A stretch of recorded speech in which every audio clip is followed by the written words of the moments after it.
During the hunger protest 2024, Redeemed Christian Church shared garri for the masses, like for the members of the church, and the reason for that is simply because so that they should not go out and protest.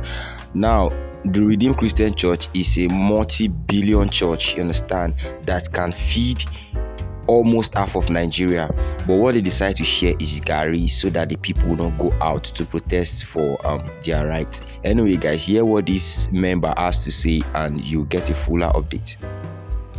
People of God, though, this protest that is coming, in order to convince us not to protest, this is what Redeemed Church gave us today in church.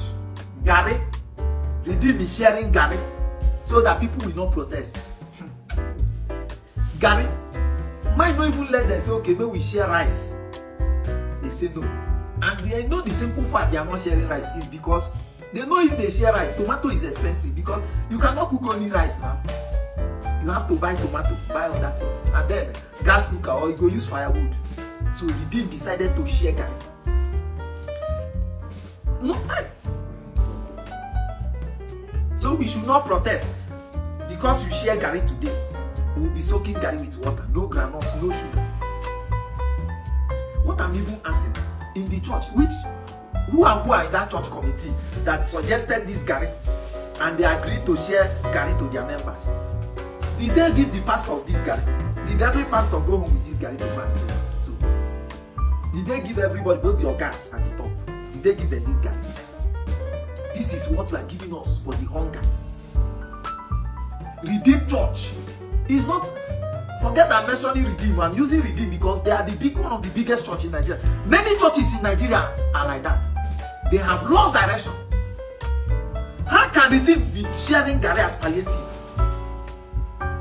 So this one now they share garri this on Sunday. Next Sunday they share another garri. This garri now, if you have a family of 4, they will drink it a day now without sugar. Then on Monday, what would they eat? On Tuesday, what would they eat? Maybe then go share another one for midweek service.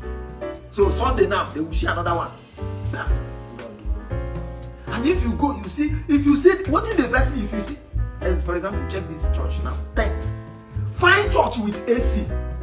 I keep saying it. How can a fine church with AC be sharing garri? Your members are poor, they can't eat. You are building churches with AC, fine houses. Nigerian churches have lost priority. They have lost focus. Every church you are putting AC. In a church where the members cannot eat boast of 2 square meters, you are building church. I don't want to even talk about the university. The universities are for politicians, not for church members. Any government worker that can afford to send their child to Redeemed University is a thief. Go to me anyway, go and check them. They can't afford it. Now this is a Redeemed. Look at this video now. That's why number one, I want to call on those of you who believe you are in the top 10. Who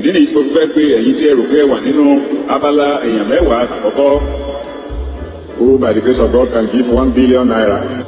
Who by the grace of God can give 1 billion naira. Such people should please see my secretary in the office tonight for a very special announcement. In this video, Adeboye was calling for donation of 1 billion. I was shocked when he was calling for people that can give 1 billion in church as donation. My first question was, those people that are giving 1 billion, what do they do for a living? Because as far as I'm concerned, the only people that can wake up and just donate 1 billion in Nigeria on a Sunday without plan is people like Dangote. Apart from these kind of people who have legitimate business, anybody that can do that is a thief. Wealth without enterprise, that is what it's called. You can wake up on a Sunday morning, donate 1 billion. And we don't know you, you don't have any prominent business. It's a thief. And most of those thieves are government, public officials. So you are able to raise 1 billion and it is garri you are giving your members. Now, look at sample of Redeemed offering, tithe. 5 different tithe and offering. Yet, you might not let you bring out money, buy better rice, tomato, buy even gas, few people gas, they carry gas, come church, you feel like they go to eat. Like garri so that they won't protest. I've said it, Redeemed Church. See, it's not just Redeemed, I'm using Redeemed, but Redeemed in particular.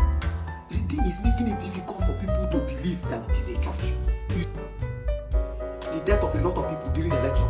It started with some pastors in Redeem who are members of APC. Number one, Israel died. This Yoruba, Ronu, what do they call themselves? It started from Israel died. Who is Israel died? He's the one of the two that was promoting bigotry. Look at him, he's preaching on them. He's in the altar, in one of the Redeem branch preaching. Look at him. Have you seen it?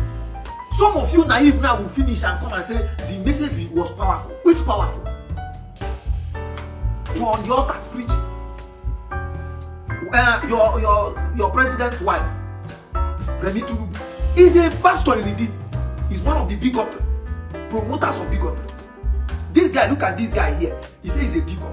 He made a post. He says he's a deacon in Redeem. He's asking people to come and do anti-protest. But before you go, come to our house. Let them give you juju. A deacon in Redeem. Deacon in Redeem. This is what Redeem share. It's for those of you that still listen to those Kokobu stories. 2023 election showed that most Nigerian churches are using this thing to exploit people, business. The church is not the people, the problem. It's some of these pastors